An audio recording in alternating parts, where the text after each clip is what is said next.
Hello, welcome back to this week's Trader Joe's Taste Test. Tim and I are back and ready to try a few items that are new to Trader Joe's this week specifically. And we're gonna actually start off with the new fig and honey batard bread. But before we do, don't forget to give this video a thumbs up and subscribe if you haven't yet already. Okay, let's try this new bread. All right. Ooh, baby, just hold tight. We're up at the moonlight. Believe in the magic. All right, so here is the new organic fig and honey batard bread. Now, I did cut a little bit off of it, so didn't heat the whole thing, but I did heat up pieces that Tim and I are gonna try with just a little butter on there. And then I saved another piece to try with the new walnut cheese to see if that goes well together too. So let's dig in. All right, honey. I'm convinced that you just took this bread and shoved some fig Newtons into it. Because Really? I feel like that is fully the flavor. There's little fig spots on the top of here mostly, and some throughout the inside of the bread. And the flavor and the texture, because I've got like the seeds in there, it's got a little bit of crunch. Straight up like fig Newtons. You know, and that's also probably like the only exposure that I've had to figs in my whole life. Really? Yeah, I think so. So for me, there's a level of like nostalgia where I feel like I'm eating these A fig Newton? eating fig Newtons. You're so funny. But also the bread's very dense too. Yeah. But soft, nice, good flavor. I don't know what I would use this to enjoy, but I think just straight up is probably the most obvious option. Yeah, and it's good with butter too. I will say, I'm not getting much honey in the bread. I'm getting more of that fig flavor, which is really pronounced in this bread. They are dried figs, so there's like a chewiness to the bread if you get a bite of that fig, and the bread, like Tim said, is pretty dense. I actually really enjoy it with just butter. It does give me a lot of breakfast morning vibes. Like, I don't think this is something I would want to have later in the day. I don't know why, just for my own taste buds. It just seems more of like a breakfast toast to have. And I think it's a great bread. I want to try drizzling honey with it too. So I might get up later and get some honey, but I do want to try it with the Gouda cheese. Now it's time to try the cold brew coffee, because breakfast is not complete without coffee. And so this is the new cold brew vanilla cardamom coffee. It is ready to drink, so you don't need to dilute it, which I maybe would have made a mistake before. I don't know. But you did put a little bit of almond milk in there, right? I did. Just I for added flavor. some almond milk because I wanted to have it like a coffee I would normally have. Nothing flavored though. It's just unsweetened almond milk, no flavor. So it'll give us the opportunity to taste the cardamom and vanilla. So I'm gonna try this. Ooh, that's got kind of a sweetness to it. Oh yeah. There's like no bite to this at all. This is a very like easy to drink coffee. Yeah, I feel like it's like mostly vanilla with Yeah. a little bit of cardamom. I agree. It's pretty good. I think this is not bad for, you know, I saw you just pour a little bit of almond milk, so this is really what the flavor is straight up. It's pretty enjoyable. I don't tend to really like cardamom. Yeah. And I think that's like the secondary flavor. I think there's like vanilla and then cardamom and then coffee. Yeah. Like, it's not even super coffee flavored. I agree. The coffee is not like the dominant flavor. And I will tell you, the first thing I taste right when I take a sip is the cardamom. And then the vanilla flavor kind of takes over. And that's all I taste is vanilla. And it's really nice. Really great for this time of year, where it's still hot outside, but it's fall. And you want to have kind of those fall flavors. The vanilla cardamom does that. And then you still get to have an iced coffee. So you're not frying out in the sun. At least where we are. At least in Southern California. So yeah, I feel like this is a great addition to their cold brews. Now, some of them are concentrated where you do have to add water or milk, and others are ready to go. So just read the label. All right, so I have some food here that's getting cold that I want to eat right away. So this is the teriyaki chicken bowl. Dark meat chicken with rice, vegetables, and teriyaki sauce. Looks like a lot of rice. Yeah, it seems pretty ricey, but here we go. I'll try it. All right. You like it? Yeah, I would say It's just a pretty basic bowl. I've had something like this from Trader Joe's before. Maybe not this exact thing, but I wouldn't say that this is like reinventing the teriyaki bowl. It's microwavable, which is how we cooked it, and so the rice does have more of that like microwave texture rather than like fresh rice that you can make at home. You can make this probably really easily. But the value that Trader Joe's adds to it is that it makes it really quick and easy so that, you know, for me, I work a lot and I want to grab something really quick. This is nice because I can grab it, throw it in the microwave, and I would really enjoy this. I think the flavor is good. And in fact, the carrots and the broccoli have like really good like crunch to it still. So that was nice, and the flavor is good also. So again, there is flavor? There is flavor. Because I a little bit. There was a couple of people that work for Trader Joe's that gave a review on this, and they said there was barely any chicken. It was completely veggie heavy, and it was like absolutely flavorless. That's what they said. I disagree with them. They would never buy again. Yeah, the reviews I read, and I was like, oh no. No, I disagree with them. It smells like there's flavor. Yeah, it does, and there is flavor, and it's like I said, you're not inventing something new that's like crazy or different or like so amazing. It's just kind of what you would expect from a microwaved teriyaki bowl. Yeah. It is just as easy to make something like this and then just have leftovers for the next day, because I love veggie bowls and stuff, and you can just do chicken or whatever protein, and then it's so easy to throw together. Takes no time at all, and even if you buy the frozen jasmine white rice from Trader Joe's, it's even quicker. So if you don't want to spend the money to get a pre-frozen one, and you want to add more sauce, because it does look like it could add a little more sauce. Yeah, I would say the sauce is pretty dry. I wouldn't say dry. Okay. But I would say that it could use more sauce to kind of enhance that teriyaki, make the teriyaki a little bit more pronounced. Yeah, that's kind of what I'm seeing, is just like some of the rice is still white, so there's not enough sauce if you can still see white rice. Okay, but I'm glad you liked it, and it's not like you're still eating it, so you clearly liked it. I do like it. Okay, we're gonna move on to the walnut Gouda cheese. So this cheese has actual walnuts chopped into it, and then I want to try it with the bread, and I did bring some honey out to taste it with the honey as well. And I did not get a knife, so I'm just gonna use this little fork. Okay, ready? Yep. Gouda-y.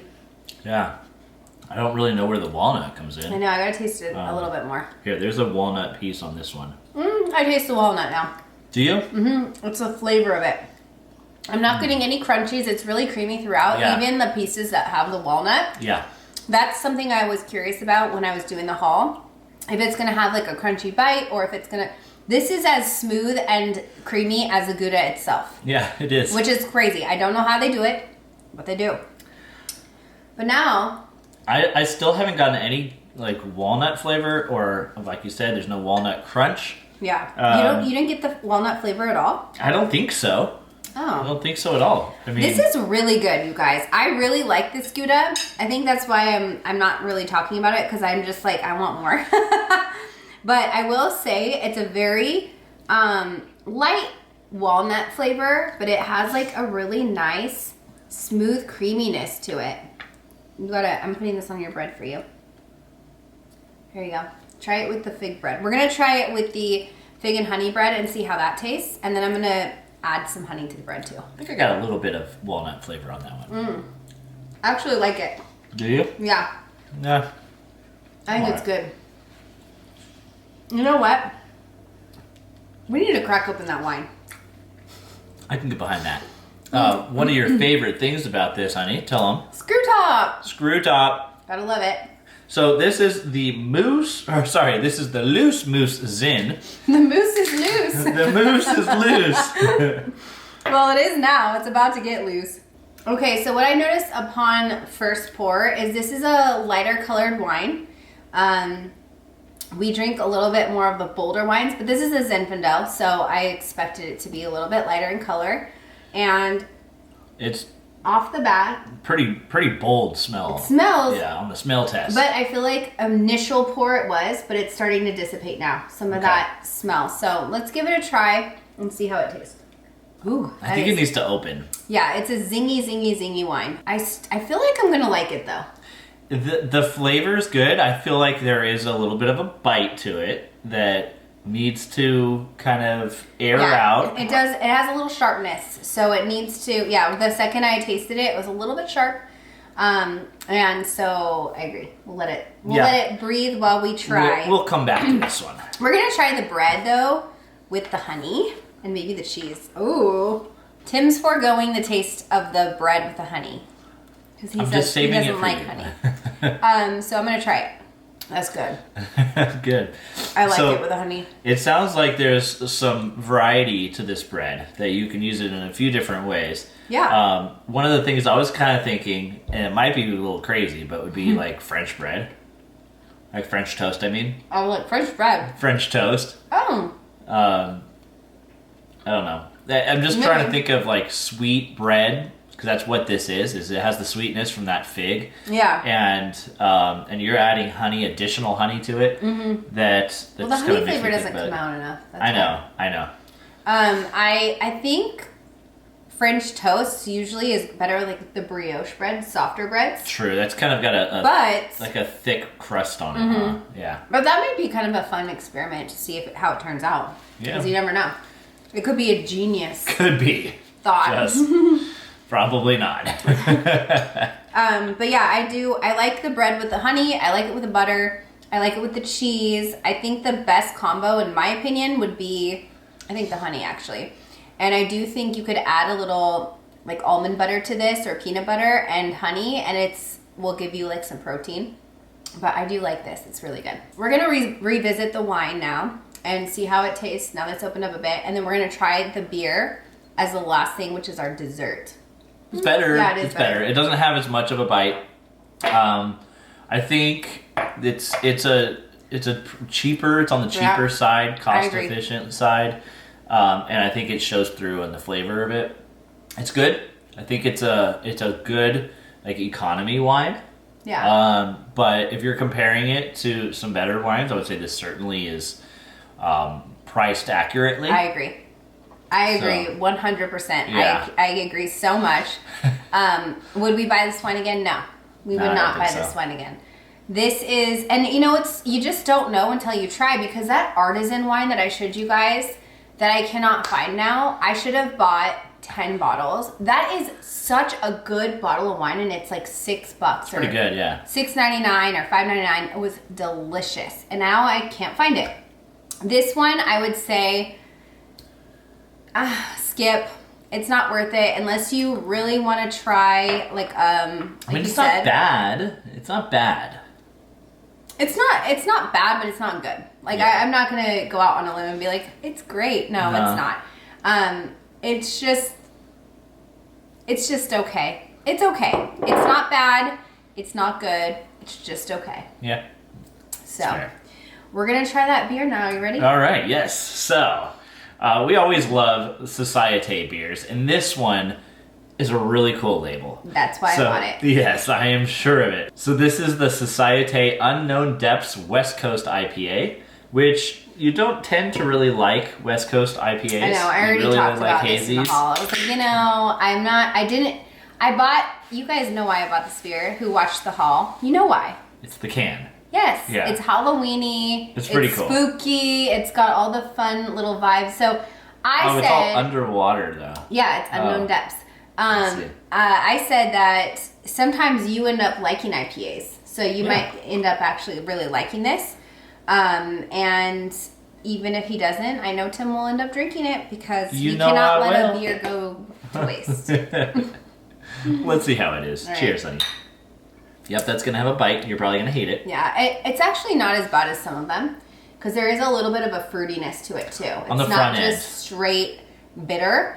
It's not my favorite, but of IPAs, this is one of the better ones, I will say. I'm glad to hear that. I think, it's funny, we kind of flip-flopped on our expectations here. Really? There does have a slight, fruitiness is almost a little extreme, but the lasting flavor of that IPA bitterness is almost like metallic. It's honestly not my favorite, But Interesting. it's good. I think it's gonna be fine. Actually, not good. It's gonna be fine, and it's not gonna be my favorite. I will drink it. I will enjoy it. But if I were to go back, I would just look at the can in the store and say that looks cool, and I'd put it back. Yeah. Okay. Fair enough. It's not my favorite either, but I already knew this going into it, having it be an IPA. I don't get the metallic taste. I was trying to try it and see if I could taste what you're tasting. You said it's at the back end? Yeah, it's just kind of like, maybe not as metallic, that second taste, because it's just less, but it's that like bitter IPA flavor. I mean, I think I stand by it. Still a little bit metallic. Okay. I tried to taste that, and I'm not there in my taste buds, but yeah, it's an IPA. It tastes like an IPA. So. Yeah. All right, that is it for the taste testing portion, but we will have the question of the week right now. And the question of the week is there a time you said no to something and look back and regret that? Do you have one in mind? No. Let's see. I gotta think about this one. I do too. Okay, I definitely know this one. Okay, I got it.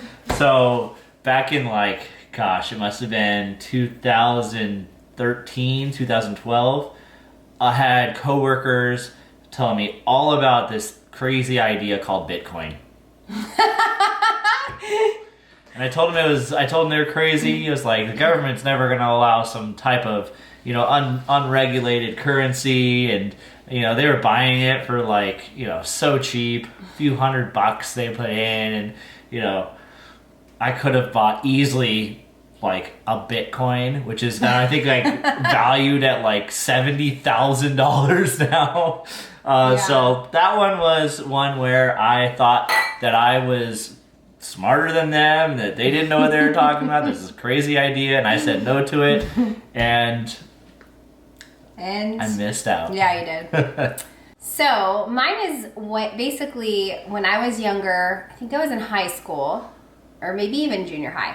My parents used to take my brother and I on road trips as our vacation, and we would just road trip it across the country, and it was a lot of fun. My mom's from Nebraska, so a lot of times we'd be going to Nebraska, but not always. And this one particular road trip, we were coming home, and my parents wanted to stop at, I think it was Yellowstone, or one of the national parks on the way back. Zion, I think it was Zion, that's what it was.